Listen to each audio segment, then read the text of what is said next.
All right, Tara, I have you with me today, and I just want to first say that I did get a chance to talk to you almost a year ago, live in person. I saw you at an event, and you were up on stage, and I know you're into breath work, and we can dive into that. I just wanted to share with you real quick my experience with what you were doing. So I arrived there. I know it was early in the morning. There was three times I think you did it. And I remember doing the one for sure. And it was probably 10 minutes long. You put the blindfold on, you had the music, and you said some stuff. And I forget exactly, the breath work that we did, that we performed. But for me, I experienced a sense of relaxation, calm, soothing, and just like ready for whatever the day was going to bring. And that event we were at, I mean, like it was just kept on coming out with speakers and everything. So you needed to do that for sure. Yeah. Uh, I'm just curious, how you got to doing what you're doing, but I want to first, you could just start off with, sharing what you are doing. I know you're doing breath work, and if you're doing other things, share that as well. And then I'd like to know how you got to where you are. Okay, sure, yeah. And that yeah, Nashville was an experience, right? Yeah, it was. And that was my first time being on stage in front of that many people. I've been on stage and done some speaking, and I had a lot of nerves going into that particular event because it was just such a big, massive event. And one of the things that came to me when I did that was stepping on stage. Like the first 30 seconds were so nerve-wracking. And then I actually had this calm, like, okay, it's either 50 people or it's 200 people. Like it's the same, right? Like I'm delivering the same message. I'm delivering the same experience. So the number of people doesn't really matter. Although in a sense it did, because I think that event had so much energy, for sure. So that was really cool. Yeah. Um, so what do I do? Gosh, it's always like a loaded question. I do quite a bit.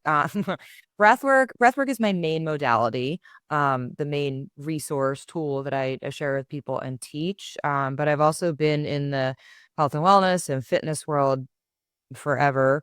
I come from a teaching background actually, but as far as what I do now, it's breath and movement. So I also lead Pilates classes, yoga, strength and balance, and some gut health coaching. And then the breath work is kind of the main thing. But I feel like everything kind of ties together. A lot of people say, gosh, you're doing so many things. I'm like, well, yes, but no, because they're all interconnected. I can be working with someone and teaching them how to integrate breathing techniques to help with their anxiety or stress or whatever it is. But if we're still filling our bellies with sugar and pizza and alcohol, we're kind of, we're going against what we're doing with the breath work. So for me, it's important to kind of have all of those things working together. But yeah, probably on lead breathwork classes, do one-on-one coaching. I'm working with some businesses going in and doing events and workshops for the business world to kind of talk about how we can bring breathwork into those spaces. So yeah, I'm in this phase of evolution, I think, with what I'm doing and sharing. It's been an interesting journey to see how breathwork is not this new thing at all, but it's very new for a lot of people. Um, and so it's really been interesting and awesome to kind of see it start to grow and blossom a little bit and gain some more interest. Yeah, and I experienced it when you shared it with me there. I actually had a few other people on my podcast as well, and it's something I find not mainstream in my eyes, but it's coming up more and more. Now I don't know if it's just the people I'm connecting with, and it's that's where it's at. Um, but it's definitely life changing. So I remember I had someone on, and she shared, is it the Wim Hof or is it something like that? Right? Yeah, Okay. put them off breath. Yeah, and that it's different, right? Especially if you're new. But it's definitely eye-opening, and it can change a lot of things. So how did you really start to get into breath work, and maybe if you want to share the other stuff you're doing too, like what led you in this direction? I always say when people ask me that, my first response is life, and then this response is trauma.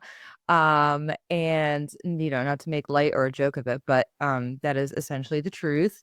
I would say that I found breathwork, or I rather say breathwork found me in 2020. Um, prior to that, like I said, my background is in education. So I was a school teacher for 10 years. I taught special ed. I left that career and moved into my own business, being a dog trainer, and owned a pet sitting company and dabbled in photography and all these things. I did that for 10 years. So I think for those 20 years, right, behavior modification, really, whether it was teaching in the classroom or teaching with dogs, behavior modification and just really understanding human behavior. And then with that, getting into yoga and doing my 200-hour yoga training. And I've got a couple other yoga trainings, and I did my gut health coaching and stress management coach. And so I was kind of doing all of those things anyway. And then in 2019, I went through a pretty traumatic divorce. Um, and then COVID hit and all of the things. And I like to say when we talk about divorce, it's often not the divorce itself, it's what divorce brings up. So, you get divorced, and then all these things kind of hit you like, okay, now I actually have to take a look at like what happened. you know, how did I end up in this marriage? How did I end up in this divorce? And then that usually takes us back to childhood and all those things. So my divorce was kind of this implosion of all the things. And we had some other family traumas that went on that year. So it was divorce and COVID and family member in jail and a family member in addiction. It was like this 14-month span of like, what is the universe doing? um, and I had actually started a program to do yoga therapy, and I was about 75 credits into it, and I loved it, but something just didn't feel like fully aligned. And I just found a person on Instagram, like I do all the time, randomly, who was leading this thing called Breathwork, and something about this gentleman just kind of drew me to him. And I hopped on a 90-minute virtual breathwork journey, having no idea what I was in for. And similar to Wim Hof breathing techniques, and did this breathwork journey in my bedroom one day and just had like this mind-blowing experience, crying and just lots of things coming up, and it was kind of terrible and amazing, like all in the same sense. And I kind of came out at it and I was like, oh, this is the missing piece. Like in all the therapy and self-help books and yoga and doing all the things, like I don't really know what this thing is, but I need to be doing more of it. So I, within a month, left the yoga therapy program and signed up to do breathwork training with this gentleman, Jon Emery. Went through his breathwork facilitator training program, started leading breathwork, and fast forward, now I've been through 3 different breathwork facilitator training programs, um, and a few other like trauma informed yoga. And I took a neuroscience training program as well, because I'm really fascinated by that piece of it and how breath work really affects the brain.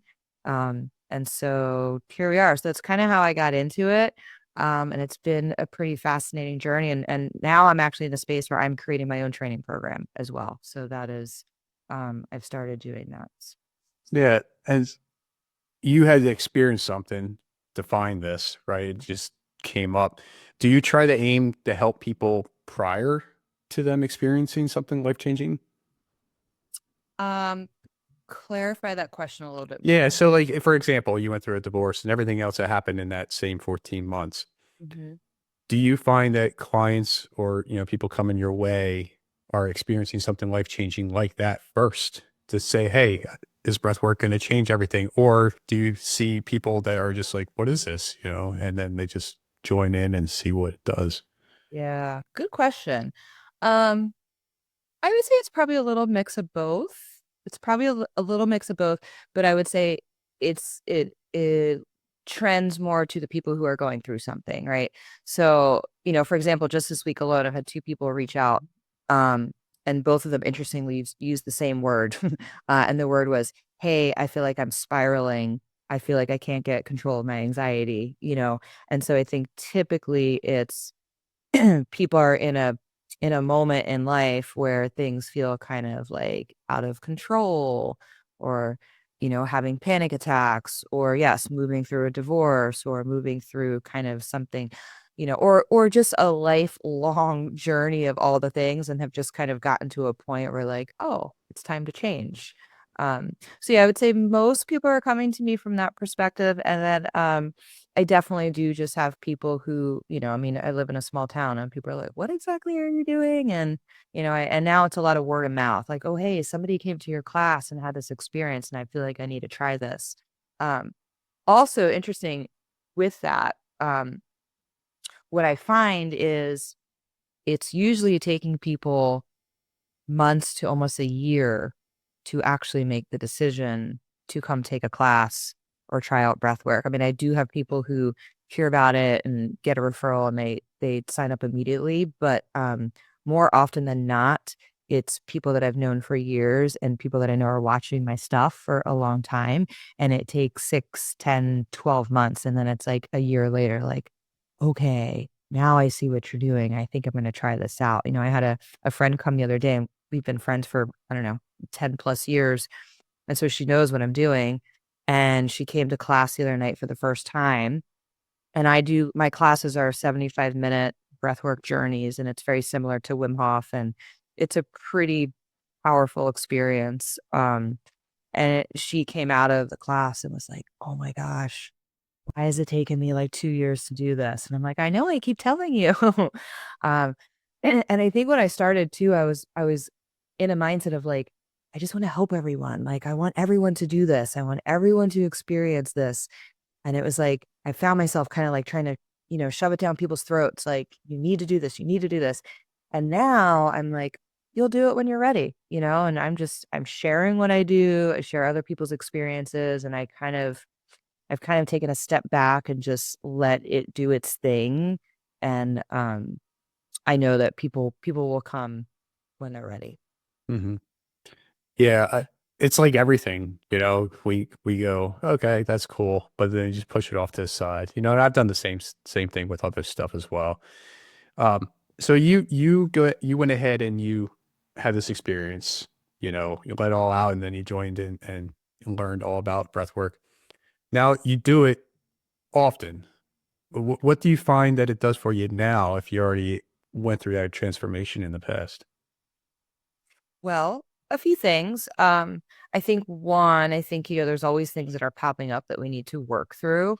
Currently there are some challenging family dynamics going on in my life with a family member. And so I think there's always things that are happening, right? That we can kind of dive back into a deeper journey, a deeper process. But for me, I think what I shared at training last week was that breath work is more preventative than in real time. It can be in real time, but my goal in sharing it is sharing it so that people are using it more as a preventative tool, like using it on a daily basis. And it doesn't have to be an hour-long breathwork journey, right?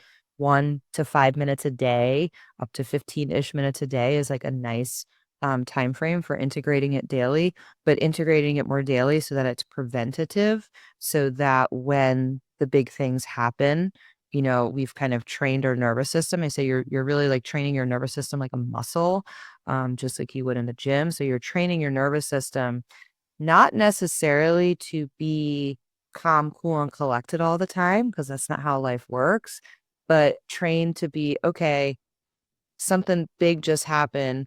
I feel triggered. I'm going over threshold. I can acknowledge it. And then my nervous system can bring me back to homeostasis, like in a much quicker fashion, as opposed to staying in that fight or flight mode, for days on end, which is, I think, what happens to a lot of people, which is why we have so many people on anxiety medications and all the things, because we're in that state all the time. Um, so for me, a big thing that I like to share with people is that breath work is preventative. So you do it every day so that you can handle life's stressors a lot easier, but also know that it's there for you in the moment as well, if you need it in real time. And so um, I teach a variety of breathing techniques. And in my coaching, we go through a lot of other exercise is just for self-awareness so that we can actually begin to understand, like, okay, in this moment, I'm feeling this, what's coming up, which breathing technique is going to make the most sense for me. And also maybe breathing isn't going to work right now. Like maybe I need to go scream into a pillow, or I need to have a dance party, or, my body needs something else. I personally don't always use breath work in real time. If I'm feeling something really come up, I tend to do something more movement related. I'll dance, I get in my handstand chair and flip upside down. There's other things that I do. But that's because I've done the breath work prior. So I know what is going to make sense in the moment. If that And makes sense. how long should somebody do this daily if you were to recommend that? So usually I say, if you're gonna go in and do everything, right, for the longer breathwork journeys, no more than once a week. I mean, people could do them once a week, but those longer journeys, particularly if you're doing like a Wim Hof style breathwork, and I'll just clarify that as well. Wim Hof is what we would refer to as an activated breathwork. You're breathing in and out through your mouth. It's at a faster pace. You are activating your nervous system. So you're stirring up some stuff. I like to say you're really stirring up a lot of energy. You're actually getting less oxygen into the body. You're creating all these physiological responses. So it's a really big energetic shift and practice. And I personally just don't think that that's necessary more than once a week, because we need to integrate after that. And then on the daily, anywhere from a minute, I would say like 20 to 30 minutes tops. My personal practice is about 10 minutes a day. It's short and sweet. 10 minutes a day. I pretty much pick two of the same breathing techniques all the time. I love fire breath. I love box breath. Those are usually my two go-tos. So 10 minutes of breath work and meditation, and then some other things. But that's usually what I suggest with clients, one longer session and then shorter sessions throughout the week on a daily basis. Okay, so I don't know how much I shared with you in the past, but I did experience a divorce about 3, 4 years ago, and I feel like I'm on this like I'm pretty good, right? So if I was to try this, do you think stuff would come out? I think stuff always comes out. Yeah, I mean, there's always stuff, like we there's always stuff.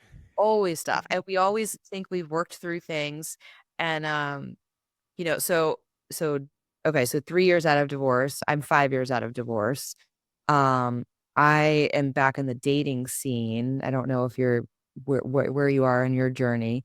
Um, but the dating scene is really interesting. So if you think you don't have stuff to work through, get back in the dating scene in your late 40s, and you will soon find out that there is something to work through. Not that it means that it's like something really deep and huge, but I believe that we heal in relationship with others, and we can be doing all the work solo and feel very enlightened, which I've been there, right? I'm single, I'm working on myself, I feel great.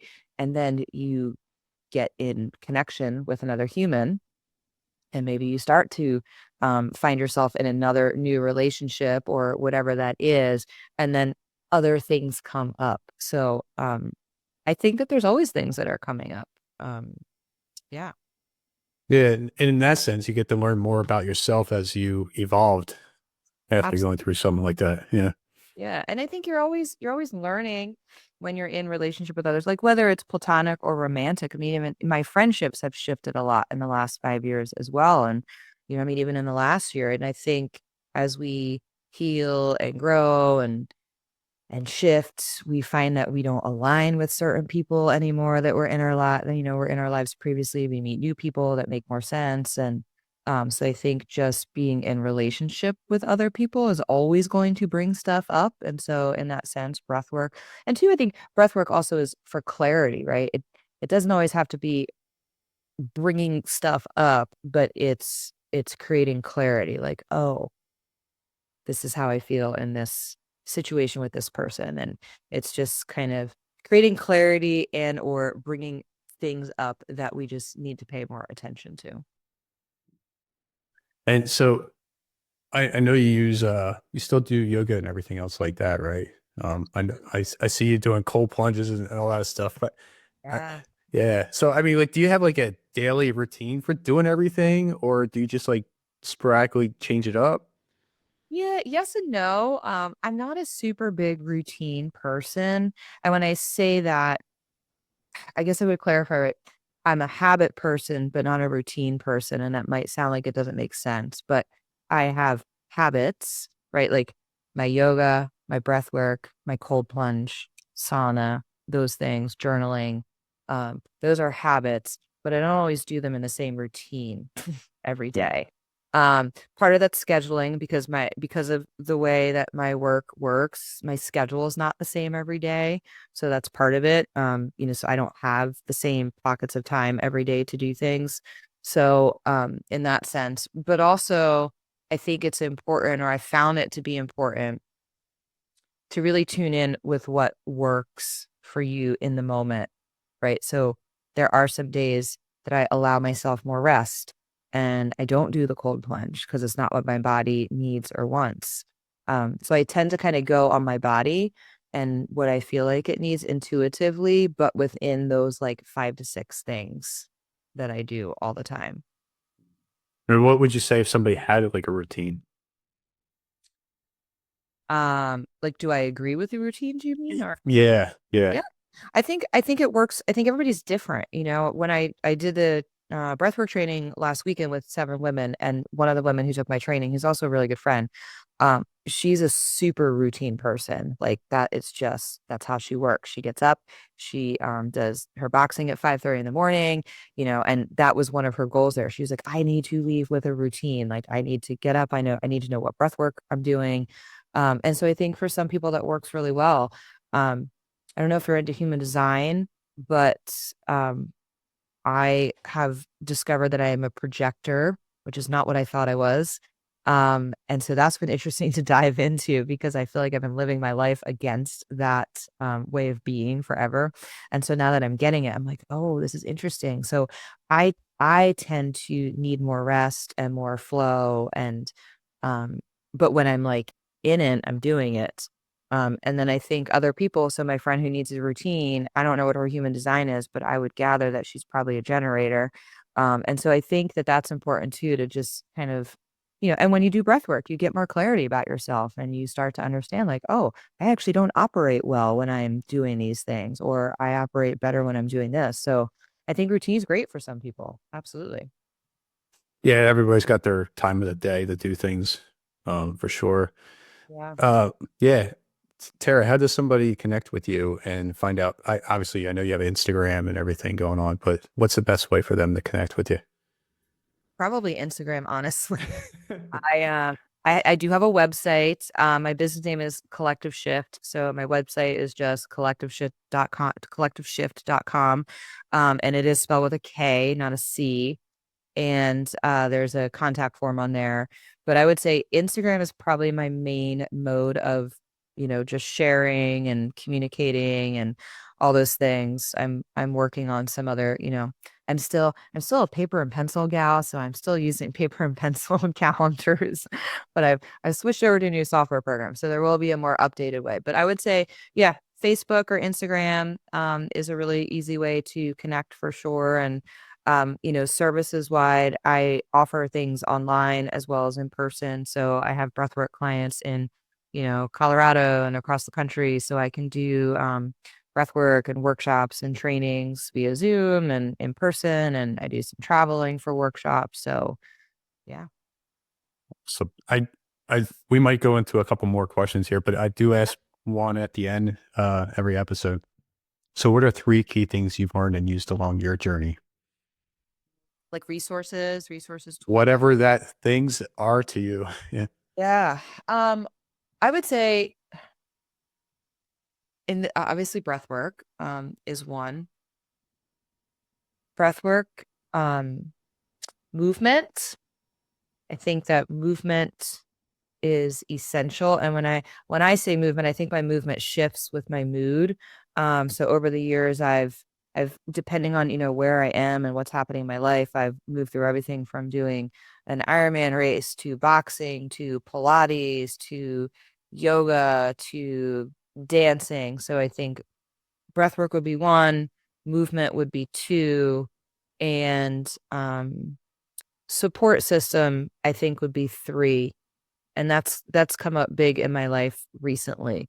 And that wasn't a thing for me before. I had a tendency to not isolate, but be more, this very hyper independent female, because I felt like I had to for my entire existence. And that's been a really nice thing to soften into in the last 2, 3 years. Really tapping into community and support and connection. And I think more importantly, doing it more consciously and with intention. So I would say breath work, movement, and community. It's awesome. And I'm just going to add on to the community part. It's definitely been a game changer for me as well, the support and everything. And I know you brought up friends and stuff in the previously, and it has been totally different for me. So when I went through the divorce, it was like crickets, you know what I mean? I just have one maybe, right? Um, but I had a leadership coach about this time last year, and I don't know if you're familiar with this. I don't know the term or whatever he used, but it looks like a bullseye. And he was talking about moving the people you know towards the center of the bullseye that you want to focus on the most and, be around them the most. And then, move them out of the way when you don't need them or whatever and bring somebody else in. So that was kind of an eye opener for me. So it's like an easy little exercise to kind of look at, for who you're hanging out with, who you're taking advice from, who you're listening to, for whatever it is, to kind of change to the direction where you want to go, with what your values are and everything like that. So I get the support system, I get the community. So it's, I know you and I were at the same event, and that's a big community to be part of. And there's others like that, but you can't do them all. So you got to pick and choose. But yeah, I think that's a big one as well. Um, I think what's come up with that too, with a lot of people who have reached out, and I had a phone call yesterday with a potential client, and that was something that was brought up that seems to be a common theme, and it's this idea of moving through the grief process when our community shifts, right? So when I went through my divorce, it was such a drastic shift and like exit from a community. And so, whether it's divorce or just, the person I spoke with the other day, it was kind of the ending of a female friendship. And, it was this conversation around like, there's a lot of grief in that. There is grief in um, ending friendships and relationships that don't align anymore. And so, when we're in these spaces where we're moving in our personal growth and we're finding the people that do align and we're finding these new communities, there can be a lot of grief and pain in leaving the other ones behind, even though they don't fit anymore. So that's kind of another thing that comes up, I think, with people looking for breath work, because I think it's, for a lot of times, it's people coming like whatever phase in life where they know there needs to be a shift. And so it's this, which is how I came up with my business name. I shifted that to Collective Shift in the last year, because all the other names just weren't making sense. And I was like, this is actually really what it's about. It's like collectively shifting our breath and collectively shifting our energy, and like getting to this space in life where it's like, ooh, it's time to make a shift. Like, I only have so much time left. What am I going to intentionally do with the rest of it? And there can be a lot of like joy and excitement with that, but then also a lot of, grief and leaving what's not working behind anymore. that's awesome. Yeah. And to go off of that, I do hear like things where people are talking about it's like the lonely chapter, or I call it like the gray area, right? Because you're leaving those friends behind, and you still don't know where you're going. You still don't know who you're going to find. So what do you do? you know? Um, Yep. so that's how I look at it as too. Is that, and it's weird. And it could take months, it could take years, to think that okay, I actually made it. I'm over on the side now, and these are my friends, or, whatever you want to call them, that's helping support you on the way. But no, that's awesome. Do you have anything else? Okay. Everything's always evolving. You mentioned that. I think that, as we're talking, I feel like divorce is such a catalyst for growth, and Yes.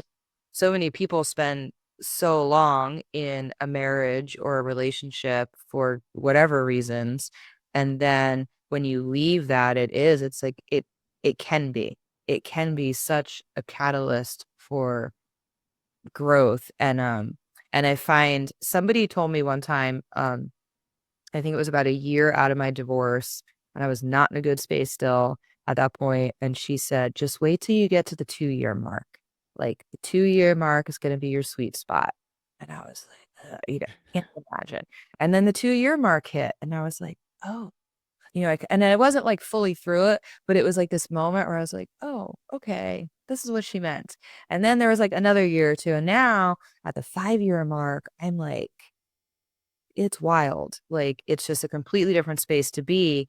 And being in the dating scene, when I meet people and people are coming out of divorce, the 2 year mark is now my new rule of thumb. I'm like, no dating unless you are 2 years out of your divorce, because I know like you haven't moved through that space. And then, I feel like you get to like the 3 year, 4 year, and then everything kind of starts to open up and like make sense. So kind of referring back to what you said, like being this in between space of like, well, I'm not here anymore, but I'm not quite there yet, but here we are. So yeah, it's an interesting journey. It is. It's kind of finding yourself and then also finding who you want with you along the way. And yeah, trying to find, yeah, and having those conversations. So I'm sure your conversations are different than the people that are just getting out of divorce and it's only been 6 months or a year, and they're just jumping right into something else. Yeah. And I look back at my conversations from 2, 3 years ago. I'm like, oh gosh, because I was there, and now it's interesting. And I think for me, one of the big things that's come up for me with breath work and like my own journey is the self-awareness and the intentional communication, my ability to know what my needs are and communicate them and be able to set boundaries and be really clear and intentional in both friendships and potential romantic relationships, which I think is really hard and scary for people. And I think sometimes I scare people off now, particularly in the dating scene, because I'm really intentional. Like, this is what I'm looking for. These are my needs, and not exactly in that robotic way. But, I think that that is really challenging for a lot of people to be able to communicate clearly, um, their intentions and needs and feelings. And so I think breathwork is a huge game changer for that. That's cool. I might have to check it out and try the breath work for a little bit and see how it goes. But I did share a statistic I found when I was speaking the other weekend. 60% of people that are divorced, after they think that they could have made it through if they had a better communication, is how I look at it. Interesting. That's an Yeah. interesting statistic. Yeah, I shared the communication part afterwards because I believe that's exactly what it is. Yeah. You stating the boundaries and everything like you are now. Now you know who you are as a person, and you were just maybe just going with the flow, in that relationship. Yeah, yeah. I mean, I always say communication is key for everything. And I think a lot of times in relationships, whether there's marriage or not, right, people are not sharing their needs, and so many things go unsaid. And then it's all this resentment and built up stuff. I don't know that communication would have saved my personal marriage, but that's another podcast. um, but what I would say is communication probably would have ended my marriage sooner, which would not have been a bad thing. So I think that's important too. So yeah. So Mhm. I appreciate you coming on. Do you have anything else you'd like to share? I don't think so. I think I feel complete. Yeah. That's all you gotta say for today. All right. Well, I appreciate you coming on, Tara. Thank you. And anybody listening to this or watching this, you can check out the links for Tara in the show notes, be in the description as well, and connect with her and see how breath work works for you. Yeah. Thank you. Thank you You're for having welcome. You're welcome.